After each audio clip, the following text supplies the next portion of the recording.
Okay, so tapos na tayo manood ng Miss Universe.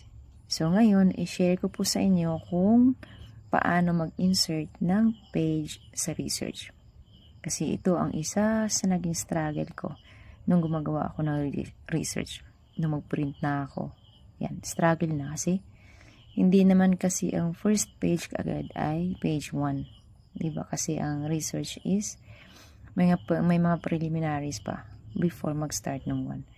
So ngayon, isi-share ko sa inyo baka makakatulong din, lalong-lalo na sa mga baguhan pang gumagawa ng research. So, eto, meron ako ditong sample preliminaries. So, dito lang muna tayo maglagay ng page number just to show kung mag-work. Okay? So, try natin maglagay ng page 1. Okay, page 1. Try natin. May isang page.